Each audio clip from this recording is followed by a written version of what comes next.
paisagem insólita, de terra seca, estorricada pelo sol quente dos trópicos.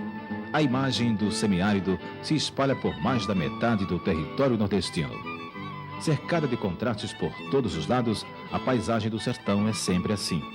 Uma imensa faixa de terra de ninguém, aparentemente sem vida, onde uma população ainda resiste, apesar das péssimas condições de sobrevivência. Mas nem tudo parece estar perdido. Na infindável área de 720 mil quilômetros quadrados que compõe o trecho do semiárido, surge majestoso o Rio São Francisco. O clima de deserto dá a entender que estamos diante de uma miragem, mas as águas caudalosas que cortam uma das regiões mais inóspitas do planeta não são apenas um sonho, uma visão.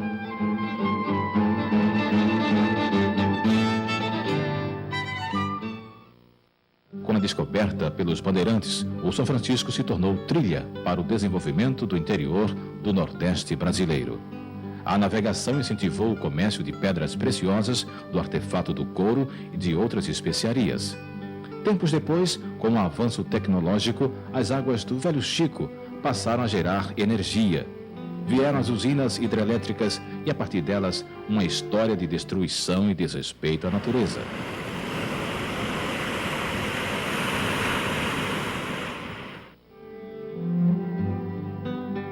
Com a construção de enormes represas, a vazão natural do São Francisco diminuiu em alguns trechos. Em outros, a violência das águas chegou a provocar inundações de lavouras, erosão do solo e queda de barrancos ao longo do rio. O problema vem preocupando um grupo de pesquisadores pernambucanos. Eles resolveram percorrer o trecho do submédio e baixo São Francisco numa aventura científica para diagnosticar os principais problemas ambientais existentes na região. A viagem pelo rio começou pela barragem de Sobradinho, na Bahia, até sua foz no Pontal do Peba, na divisa entre os estados de Sergipe e Alagoas. Nós trouxemos um grupo de expedicionários para dentro desse rio, exatamente para estudar os impactos ambientais, a modificação da paisagem, os grandes lagos, as grandes represas construídas no rio. Então nós temos educadores ambientais, arqueólogos, geólogos, oceanógrafos que estão estudando toda a questão hidrológica do rio e também nós estamos diagnosticando o potencial do ecoturismo para a região. Quer dizer, é o objetivo nosso a gente traçar essa panorâmica do rio. E possibilitar que o rio daqui a 100, a 50 anos, ele possa ser utilizado ainda pelas pessoas. Então, nesses 12 dias em que a expedição percorreu o trecho navegável do rio, né, de Petrolina até Paulo Afonso e agora descendo de Paulo Afonso até a sua foz, a gente está visitando as comunidades, a gente está colhendo material, colhendo amostras de água dentro dos grandes reservatórios, estamos visitando as estações de piscicultura nas margens do rio, estamos visitando as estações, as vilas que já utilizam a água como recurso para a agricultura, a água como subsídio para a agricultura. A água é essa que a gente está tirando do rio.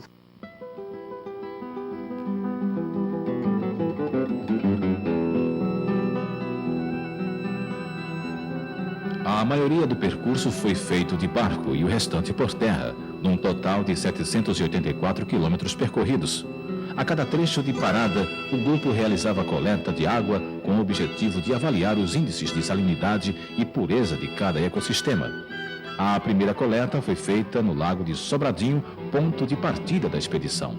Nós estamos num período da humanidade em que a preocupação com os recursos hídricos, com o potencial de um rio como o Rio São Francisco, ele é crucial. Essa preocupação, foi ela que nos motivou a vir realizar essa expedição no rio, a estudar os impactos já desencadeados pelo homem e também a levantar o potencial do ecoturismo na região. Esse grupo de expedicionários ele está sendo conduzido por nós exatamente para nos oferecer um diagnóstico desse potencial para o ecoturismo e permitir que a gente tenha a chance de estudar as questões ambientais, que a gente tenha condições de estudar o relevo, clima, vegetação, solo e também a qualidade da água. O esgotamento dos recursos hídricos é uma preocupação a nível mundial. Então, a realização dessa expedição, ela está exatamente em sintonia com essa preocupação do homem com o rio. Pontos de coleta foram feitos em todas as represas que nós visitamos, quer dizer, Sobradinho, no caso Itaipu, Xingó, a jusante dela e a montante. Nós fizemos várias coletas nessas represas, as análises vão ser feitas uma boa parte no laboratório, para depois a gente ter. Agora, eu acredito o seguinte, que deveria haver mais coletas, vamos dizer, coletas periódicas para poder ter um resultado bem firme sobre o impacto dessa represa e os organismos que vivem nessa represa. Pela aparência, ou seja, visualmente, o rio, na realidade, ele tem uma grande quantidade de organismos, que seria macrófitas, tá entendendo? As algas estão em bons estádios. Então, vamos dizer, teoricamente, ou pelo menos visualmente, a gente pode dizer que não há poluente significativo no rio. A gente pode dizer isso. Os micro-organismos que são mais sensíveis à poluição, ele pode exatamente vir indicar se há ou não poluidores no rio.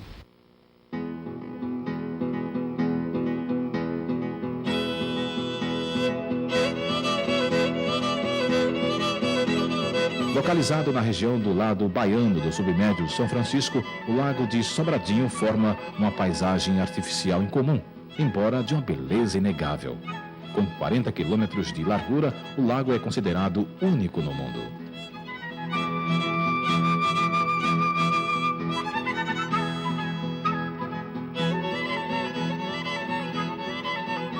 A riqueza desse local não está na grandiosidade de sua obra, mas no que esconde embaixo de suas águas.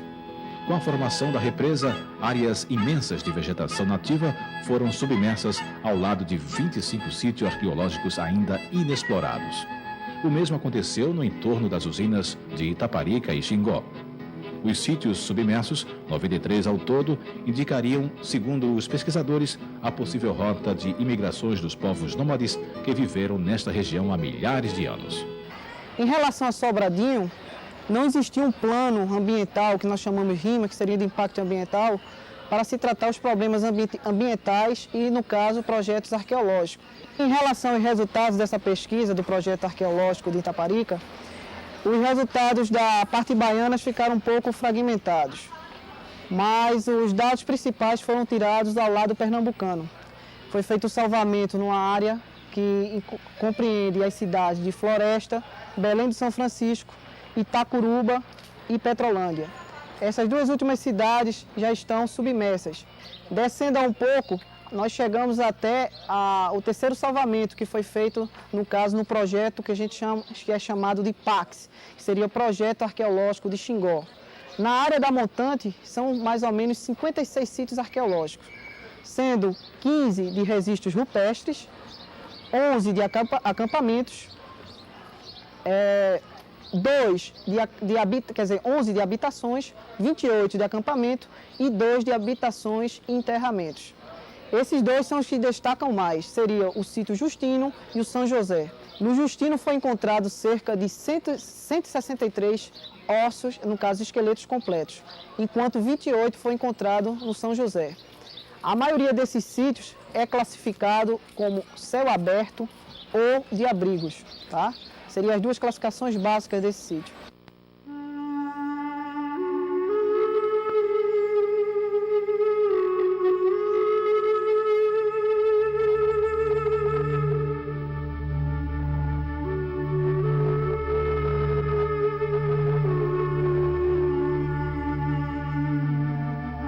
Saindo de Sobradinho em direção às cidades de Juazeiro e Petrolina, encontramos novo rastro de destruição.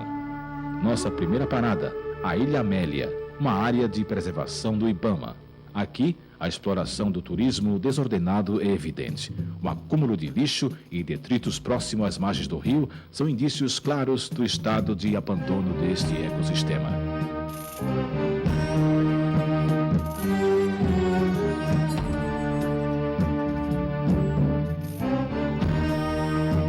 O mesmo impacto observamos na Ilha do Rodeadouro. Nos finais de semana, a ilha chega a receber até 5.000 turistas sem possuir uma infraestrutura adequada. Os bares não têm saneamento básico e utilizam a água do rio sem qualquer tratamento apropriado. Os detritos são jogados diretamente no rio num flagrante de desrespeito ao meio ambiente. Aqui, segundo os pesquisadores, se encontra um dos trechos mais poluídos do submédio São Francisco. Em relação ao ecoturismo, nós achamos que essa área dos sítios e abrigos arqueológicos podem ser utilizados para uma informação geral aos turistas, só que sejam feitas de forma coerente, organizada e que de forma alguma possa prejudicar o patrimônio. Nesse percurso também observamos interessantes iniciativas de turismo ecológico, que pode ser certamente uma atividade econômica, sustentável, que pode aproveitar-se dos inúmeros recursos e paisagens espetaculares desse rio ao longo da bacia hidrográfica do Rio São Francisco. Observamos, por exemplo, a Ilha do Rodeadouro, entre Juazeiro e Petrolina. Podemos observar as grandes, magníficas paisagens e belezas do Raso da Catarina. Observamos também a trilha de Angico, em Sergipe. Então, uma série de sítios e locais que podem ser perfeitamente utilizados por turismo ecológico e científico. Porém, nos preocupa muito a forma como esse turismo está sendo realizado e conduzido, sem nenhum planejamento, sem a questão da educação ambiental, que é inerente, é intimamente relacionada a esse turismo ecológico. O turismo ecológico tem que ser uma atividade turística diferenciada dos outros tipos de turismo. Tem que colocar a educação ambiental, é um resgate dos nossos valores naturais. Então, da forma como ele tem sido realizado, ele inclusive pode ser predatório, extremamente até devastador, porque ele leva até centenas de pessoas a esses locais e o impacto ambiental que isso causa pode ser devastador sobre essas localidades. Nós temos preocupação ecológica durante esse passeio aos domingos, Então, logo na saída do barco, nós fazemos uma explanação sobre o produto turístico que nós temos e pedimos também a conscientização, que não seja jogado nenhuma lata, nenhuma garrafa, nenhuma baga de cigarro. Uma baga de cigarro, por incrível que pareça, a gente pede principalmente aos fumantes que jogam uma baga de cigarro, eles passam 2 anos para se decompor, Então, às vezes, uma coisa simples como essa, a gente procura chamar a atenção que vai ter um resultado bastante negativo para o futuro, O perfil do turista que vem aqui na nossa região do Vale do São Francisco é o turista de negócio, que passa de segunda a sexta conhecendo o potencial do nosso vale em termos de fruticultura. E a Barcanina, de um ano passado para cá, 1 ano, está começando a segurar esse turista de negócio para passar o final de semana aqui com a gente, onde a gente está fazendo passeios ecológicos todos os domingos.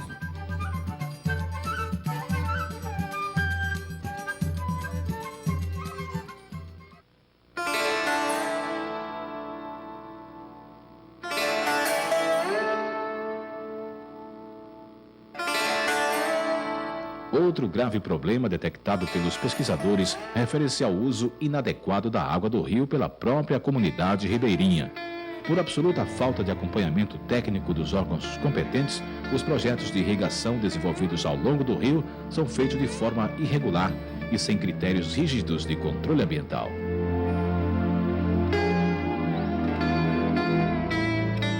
A água bombeada para irrigar a terra, devido ao volume excessivo, encharca o solo. Com a evaporação intensa, uma fina camada de sal fica na superfície. A salinização decorrente mata a terra, iniciando o processo de erosão do solo.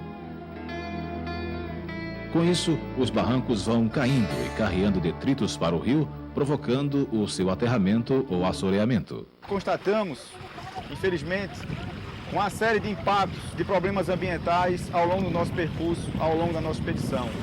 Por exemplo, em Petrolina, na região do perímetro irrigado, podemos constatar o uso indiscriminado de agrotóxicos, que vem causando problemas de saúde aos agricultores, que vem manejando de forma incorreta, de forma prejudicial, sem nenhum controle, sem nenhum manejo, aqueles agrotóxicos. Também os fertilizantes, o mau uso da água, da irrigação sobre o solo, também vem causando problemas como a salinização dos solos, verificados no perímetro irrigado lá em Petrolina, como também no outro projeto de irrigação, o Projeto Califórnia em Sergipe.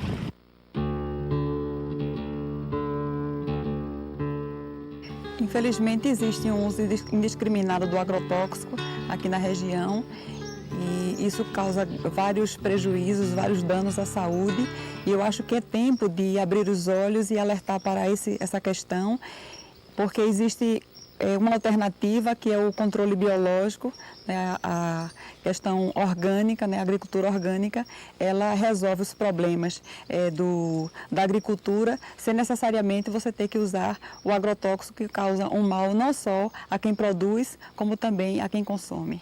Nós temos alguns exemplos assim bem perto de nós, né, de alguns produtores já infectados com agrotóxico e pessoas assim que já estão realmente com problemas seríssimos, inclusive de equilíbrio, né, do corpo, né, porque realmente o agrotóxico ele traz vários danos à saúde. Pessoas envelhecidas precocemente também com este uso.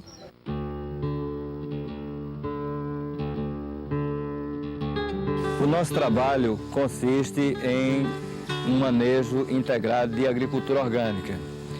Junto com esse trabalho, nós desenvolvemos também um trabalho ecológico que denominamos de preservação e conservação ecológica. Por que isso? Porque nós entendemos que deveremos ter uma preservação constante, permanente com o meio ambiente. Nós procuramos evitar ao máximo o uso de agrotóxico, assim como o uso de adubos minerais. Esse trabalho é um trabalho de médio e longo prazo, não há um retorno garantido imediato, mas pela consciência ecológica que nós temos e procuramos difundir, procuramos disseminar, então a gente sabe que a médio e longo prazo, não só nós, os pais, como os nossos filhos e os nossos netos vão usufruir melhor todo esse desempenho nosso hoje.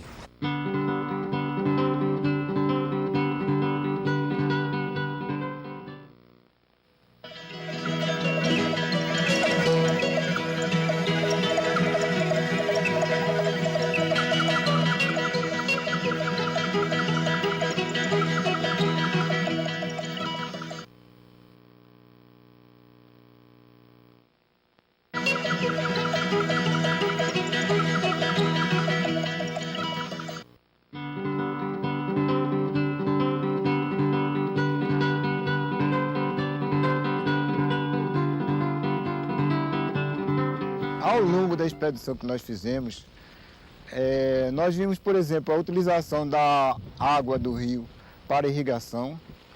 Nós vimos a utilização, a salinização de algumas áreas irrigadas exatamente devido ao uso inadequado da água, a quantidade de água muito grande para uma pequena quantidade de, vamos dizer, para um solo fértil pequeno. Então havia salinização. Nós coletamos amostras para dizer que tipo de salinização está havendo, para saber também quais organismos, quais algas que estão exatamente nestes canais, as algas, saber se elas são indicadoras de poluentes ou não.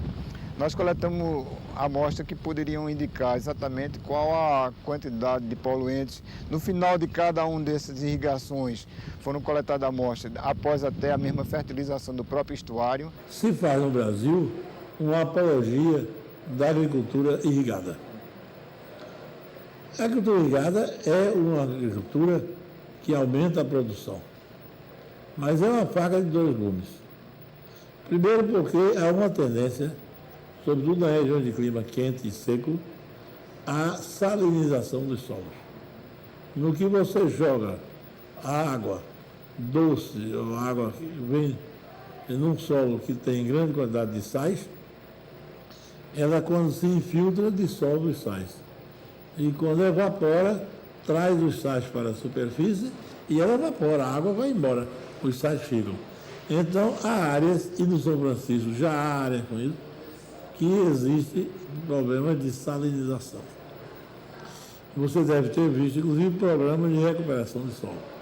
Então, você pode fazer um oásis verdejante, que é uma beleza, e 30 ou 40 anos depois, aquilo ser um deserto.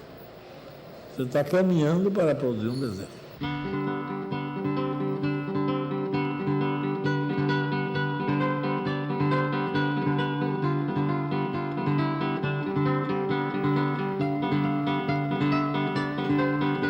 É a ocupação desordenada através do turismo predatório que vem provocando a destruição gradual das matas ciliares do São Francisco. Para tentar repor as perdas provocadas pelo desmatamento, a Chesf, com apoio da Universidade Federal de Alagoas, resolveu criar o projeto Sementeira Verde Xingó. O projeto acolhe 60 menores carentes que desenvolvem ações de reflorestamento e recuperação do banco genético da flora nativa da região.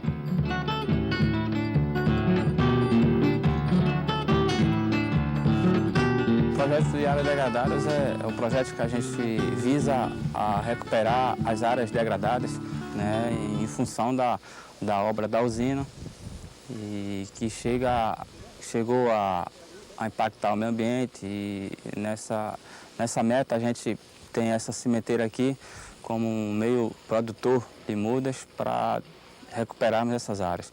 O desenvolvimento do nosso trabalho é da seguinte forma: nós temos espécies selecionadas, né? Trabalhamos em torno de 30 espécies. A variedade aqui na Caatinga é grande, mas nós escolhemos para iniciarmos o nosso trabalho uma fazenda que a Chesf tem, localizada próxima à cidade de Delmiro Gouveia, onde nós selecionamos lá espécies, que dá no total de 30. Daí a gente vem para a sementeira, faz a seleção dessas sementes, faz todo o tratamento dessas sementes para iniciarmos a nossa semeadura. Semeadas essas espécies, produzidas elas, nós transplantamos elas para esse local aqui, onde a gente chama de depósito, e daqui elas seguem para o campo. Iniciamos esse ano nosso trabalho de recuperação. Nós temos uma mão de obra que já realiza os serviços de escavação, de coveamento. Temos um total aproximadamente de 70 hectares em torno da usina hidrelétrica, e nosso objetivo é recuperar essa área. O impacto que ocorreu nessas áreas foi a remoção da camada fértil do solo, foi a destruição da biodiversidade e da vegetação natural que lá estava. São esses os principais impactos que ocorreram. E o total dessas áreas chega aproximadamente a 70 hectares. São as áreas que temos o objetivo de recuperá-las. Certo? Vocês estão vendo aí um exemplo do impacto ambiental, que é a queimada, né? Na época de escassez, na época do verão, chega a acontecer isso aí. Isso aí é o resultado da ação antrópica. São pessoas que invadem uma área que já está degradada e ele só está a contribuir mais ainda para que ela venha aumentar a sua degradação.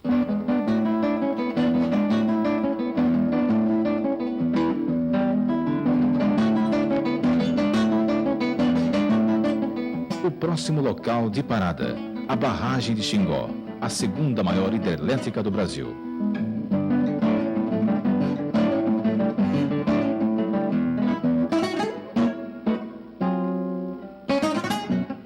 Aqui é como se o tempo passasse mais devagar. As imagens paradisíacas do Canyon encantam os pesquisadores. Cada trecho compõe um quadro de beleza e harmonia.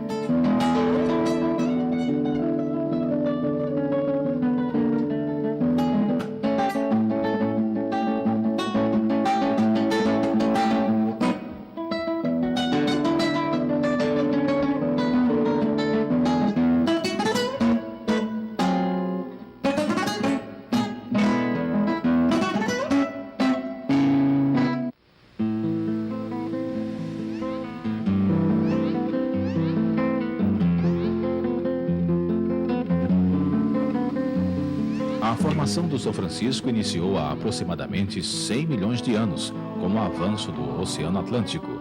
Na altura do Recôncavo Baiano, as águas se deslocaram a noroeste, abrindo fendas nas rochas e criando um imenso vale, hoje conhecido como Vale do São Francisco.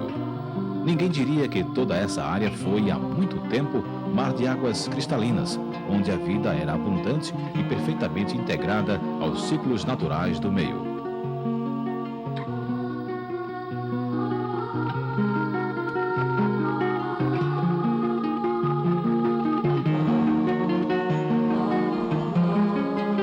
As rochas que formam o Canyon de Xingó chegam a 15 metros de altura e se originaram na mesma época da formação sedimentar do Recôncavo Baiano. Ironicamente, são essas formações as responsáveis pela preservação de uma grande quantidade de área agricultável em torno da usina, evitando assim a extinção de espécies da fauna e flora são franciscanas. Os pesquisadores descobriram que as rochas funcionam como grandes paredões que obstruem a passagem da água, evitando maiores destruições no entorno da barragem.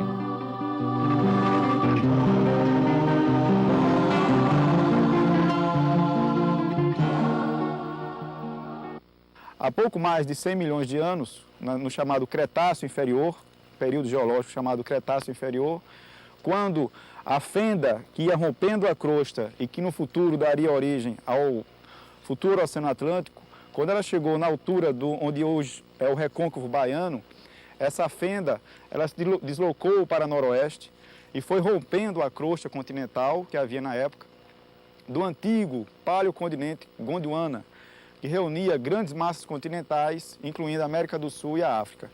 Então, na altura de Pernambuco, no chamado lineamento Pernambuco, perto dessa grande estrutura geológica, então não foi mais possível haver essa ruptura da crosta e houve então uma desistência, digamos assim, dessa fenda romper por aqui, e aí o Oceano Atlântico, a fenda que ia dar origem ao futuro Oceano Atlântico, voltou ao seu caminho original e seguiu abrindo, né, o que seria a futura crosta oceânica, e onde hoje temos a costa dos estados de Sergipe, Alagoas e Pernambuco.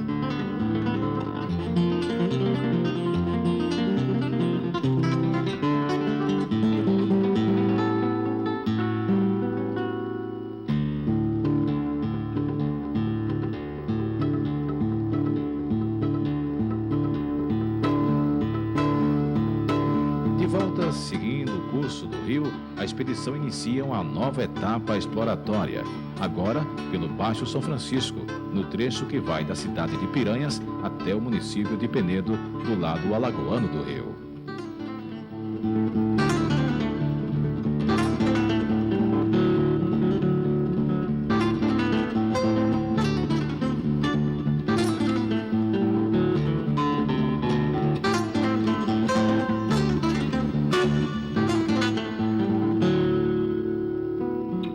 Nesse trecho, o rio vai seguindo majestoso seu curso e, com ele, o grupo vai descortinando sua história. A cada ponto de parada, uma surpresa. Foi assim na fazenda Angicos, do lado sergipano do São Francisco, onde encontramos um grupo de turistas em visita ao local, conhecido por ser o último coito de Lampião. No local, uma lápide relembra a emboscada que tirou a vida do mais temido cangaceiro do Nordeste brasileiro. Lá na fazenda das capoeiras, a tardezinha foi chegando seus coiteiros, avisando o Lampião zero fim em seu roteiro. Diz a levanta, rapaziada, equipe em equipe vamos viajar. Aqui me falta canário, beija-flor, pitombeira e sabiá, quem me obriga a demorar.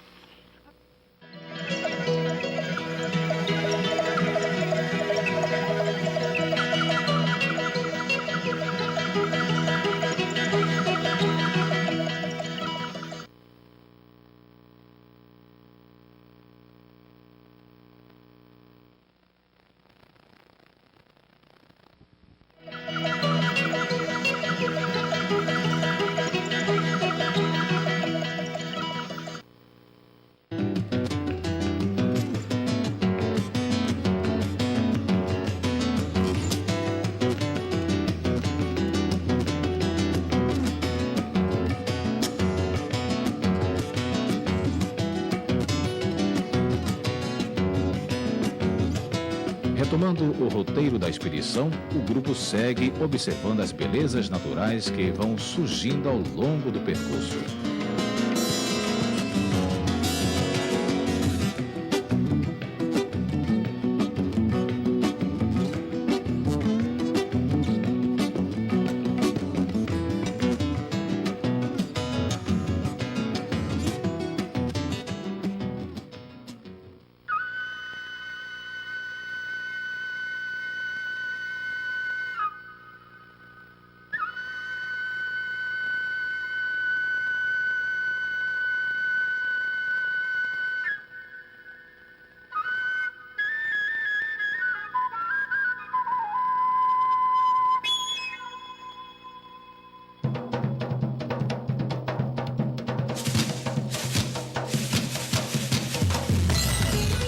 Próximo ponto de parada, a Ilha de São Pedro.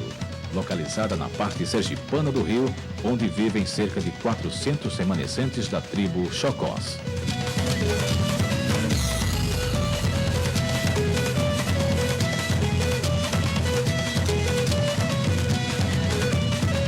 Os Chocós vivem aqui há aproximadamente 3 séculos. Catequizados pelos missionários capuchinhos franceses, eles tiram do rio o sustento da aldeia. Nesse tempo, o rio era limpo e suas águas respeitadas. Mas hoje, o velho Chico não é mais o mesmo. Os peixes estão diminuindo e com eles a esperança dos Chocós.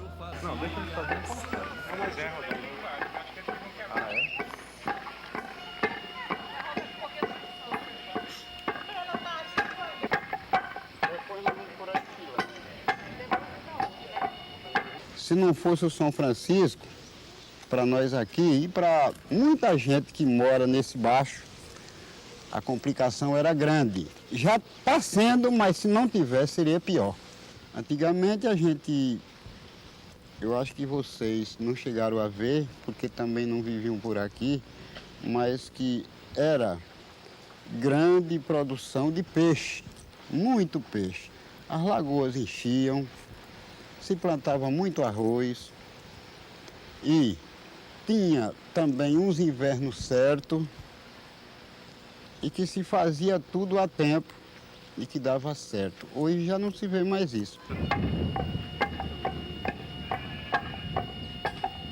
Vai fazer uma turma chegando, né? É. A turma saindo dali. Quem indica que eu como é que eu canto. E agora, o que a gente vê bem é que tem que aproveitar a água, não só a gente, como pessoas que moram no baixo, né? Para ver se faz um movimento para produzir alguma coisa, porque se vê agora que nem a chuva está vindo certa do jeito que a gente via chegar antigamente, né?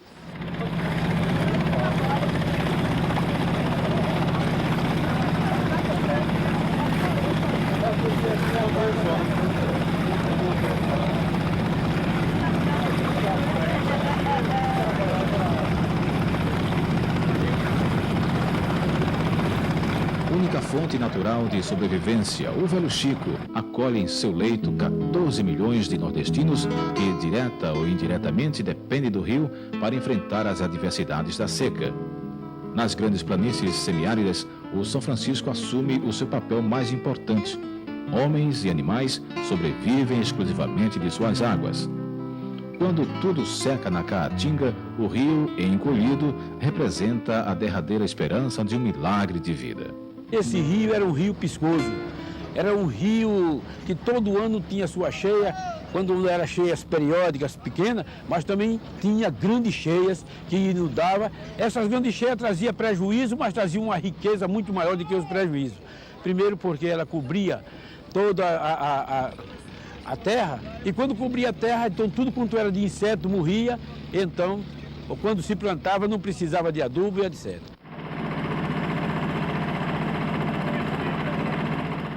Hoje nós temos muitos aliados, o Ministério Público, a Capitania dos Portos, os movimentos ecológicos, as prefeituras também já estão engajadas, porque estão vendo que o Rio São Francisco não pode continuar da maneira que está continuando, né? Fizeram muitas barragens e essas barragens então diminuiu a produção do peixe.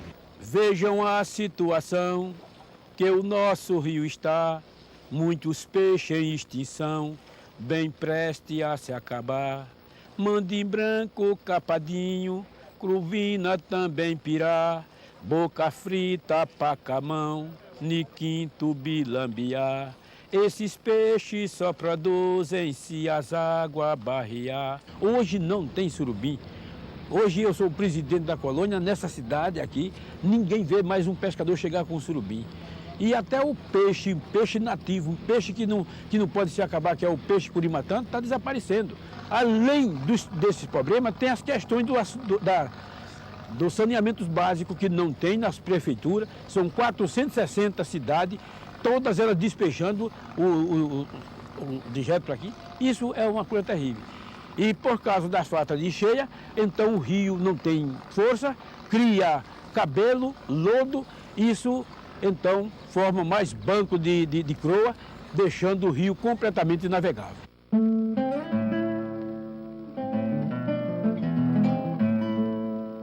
Mas o que fazer das pequenas localidades do semiárido que não têm acesso ao São Francisco? O projeto de transposição das águas do São Francisco em tramitação no Congresso Nacional tenta responder a esta pergunta. Só que, até o momento, tem gerado mais confusão do que argumentos convincentes. O plano não se iluda que, fazendo a transposição do Rio São Francisco, vocês vão se engrandecer. Veja que nós temos município aqui. Para os pesquisadores, como está concebido, o projeto é tecnicamente questionável. Uma solução mais aceitável do ponto de vista ambiental estaria na construção de pequenas obras de infraestrutura mais adequadas às condições climáticas da região e certamente mais econômicas que o projeto ora em discussão. Uma outra questão que nos causa muita apreensão é o projeto de transposição de águas do Rio São Francisco para poder irrigar trechos a grandes distâncias do próprio rio.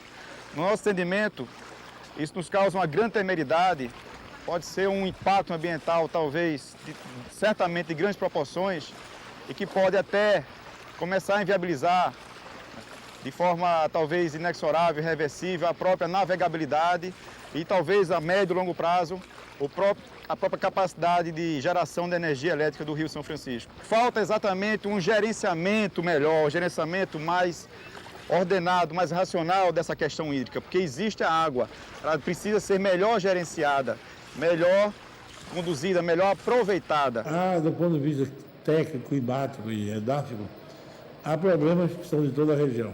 Primeiro, a evaporação é muito grande e o clima é seco. Há áreas, inclusive, em que o clima é árido. Muita gente não gosta de dizer para poder salvaguardar situações. Mas você pegar os livros de climatologia, tem áreas de clima árido. Então isso provoca uma evaporação espantosa. Grande parte da água é perdida. Em segundo lugar, a área é inclinada, muito inclinada. Tem vertentes muito altas. E isso provoca um escoamento muito grande e muito rápido da água que flui. Em terceiro lugar, a maior parte são solos de rochas cristalinas. E as rochas cristalinas não são capazes de absorver a água, a não ser em pequena quantidade, onde existem fraturas. Além disso, há um outro problema sério. É o problema do impacto ecológico. Essas águas de São Francisco teriam que ser elevadas até alturas de 700, 800 metros, para depois ser despejadas. E essa passagem dessa água, com naturalmente pontos d'água tirados dessa, ia naturalmente trazer modificações ecológicas, trazer impactos. E nós não fizemos ainda os estudos necessários para entender até que ponto esses impactos seriam positivos e até que ponto seriam negativos.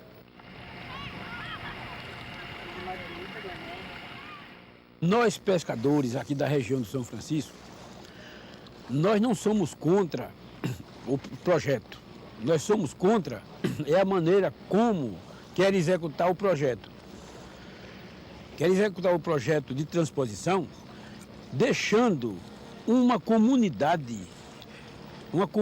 que tinha esse rio, que tem esse rio como um pai, que tem esse rio como um patrimônio, então ficar sem o patrimônio.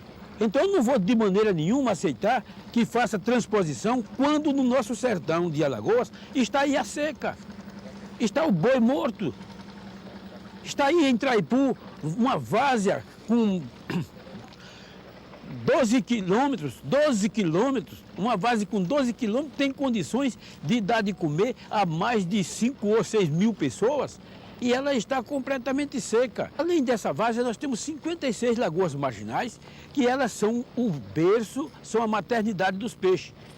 Não adianta, então, o peixe desovar se não tem aonde se criar. O peixe desova no meio do rio, a água barrenta, ele desova, então ele vai procurar o pasto. O pasto é as beiradas do rio, é as lagoas. Daí, então, os peixes se criam e voltam de novo para o seu meio ambiente, que é o rio. Então, eu acho um absurdo e nós estamos nessa campanha e queremos, então, se congratular com todos aqueles que estão ouvindo a nós para não aceitar essa proposta.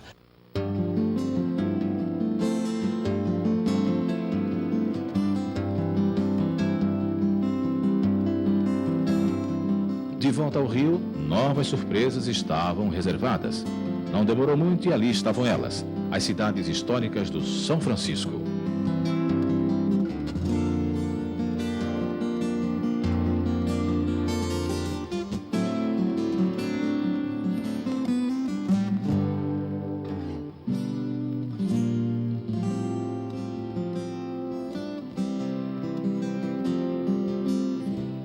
Elas foram construídas pelo colonizador português no século XVI e reconstruídas no século XVII, com a dominação dos holandeses.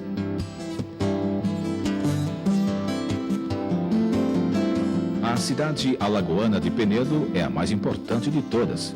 Foi aqui, em meados do século XIX, que o imperador Dom Pedro II pernoitou em sua fascinante viagem pelo interior do Nordeste.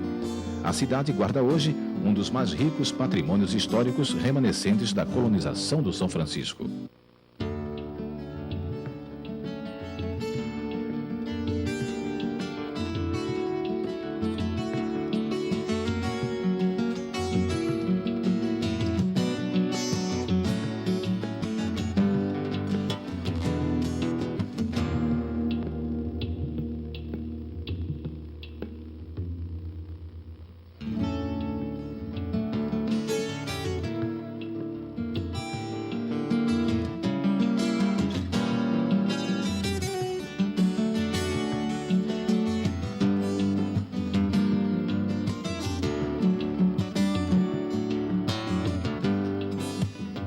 Estamos chegando ao ponto final de nossa expedição, o Pontal do Peba, na divisa entre Alagoas e Sergipe. A paisagem novamente muda, da aridez do sertão aos encantos do litoral. O São Francisco segue soberano o seu destino.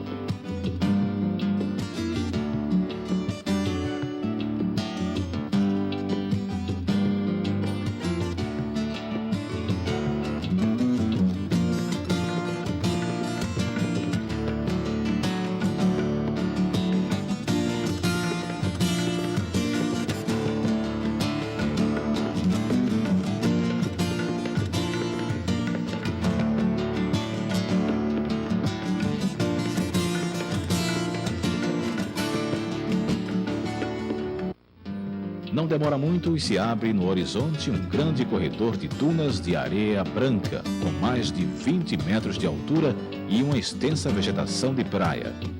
Enfileiradas, formam uma verdadeira muralha natural. Depois de 12 dias de viagem, grande parte pelo rio, as imagens até parecem um presente da natureza como recompensa ao trabalho da expedição.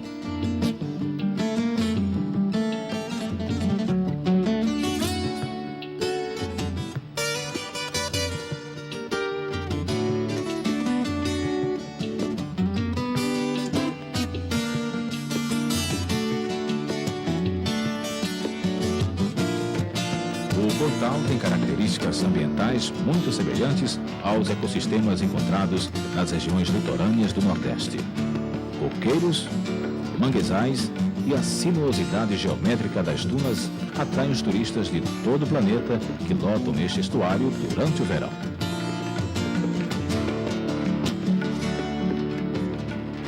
Mas o desrespeito com a preservação ambiental é flagrante. Como parte da área de proteção ambiental de Piaçabuçu, o local é de responsabilidade do poder público, mas a fiscalização não é feita, o que vem incentivando a atividade do turismo predatório.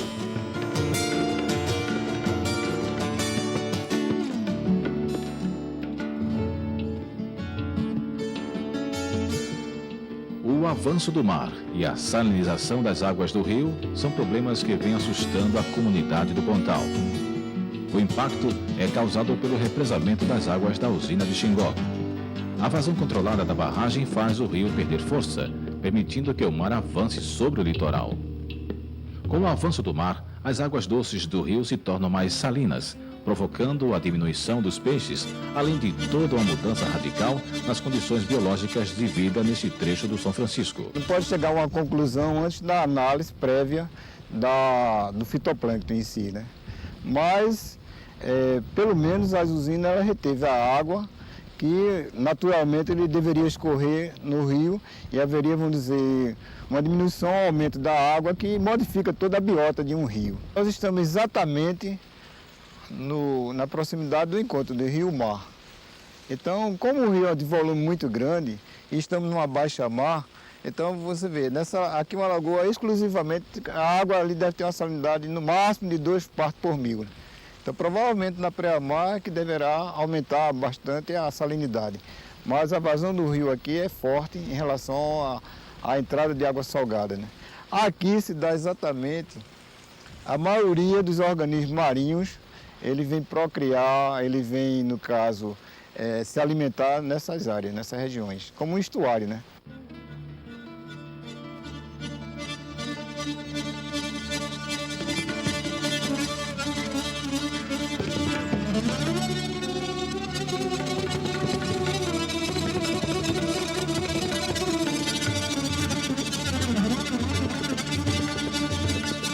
No povoado do Cabeço, do lado sergipano do rio, o mar destruiu uma a uma as pequenas choupanas construídas pelos pescadores. Nem o farol escapou da força das águas. Hoje, o povoado, que abrigava cerca de 60 famílias, existe só no nome. Os escombros ficaram como marca da tragédia. Bom, enquanto o Rio São Francisco tinha sua dinâmica natural, quando tinha níveis de fluxo de água aportando ao mar, ao oceano, em mínimos de 500 metros cúbicos por segundo, a níveis históricos de 16 metros, 1000 metros cúbicos por segundo nas suas enchentes históricas, o rio funcionava de forma muito equilibrada com o oceano e a natureza. No entanto, esse estuário, uma vez controlada a sua vazão, em 2.060 metros cúbicos por segundo durante o ano inteiro, o rio perdeu força perante o mar. E diante desse processo, o mar passou a avançar sobre o litoral, algumas partes do litoral. No caso, como vocês podem verificar, aqui o povoado do Cabeço é um exemplo típico desse avanço do mar. Então, o avanço do mar sobre esse povoado é um fenômeno ecológico bastante representativo aqui no Baixo São Francisco e que reporta justamente a atividade e a intervenção do ser humano no próprio rio.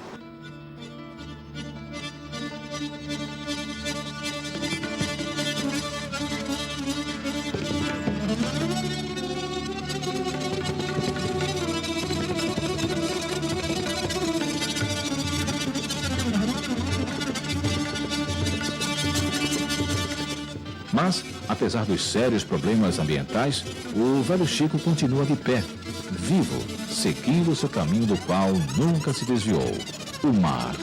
Cruzando os sertões de 5 estados nordestinos, ele avança, generoso, oferecendo suas águas para saciar a fome e a sede do sofrido povo sertanejo.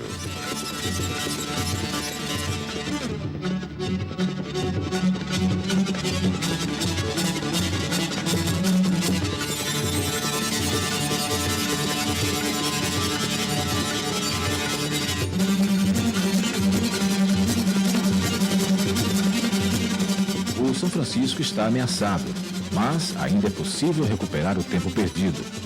O trabalho feito aqui pelos pesquisadores pernambucanos é apenas um passo nesse sentido. Sem conhecer e respeitar os ciclos naturais do rio, qualquer projeto de desenvolvimento sustentável para a região estará condenado ao fracasso. O São Francisco está vivo e, se depender de todos nós, vai continuar assim ainda por muito tempo.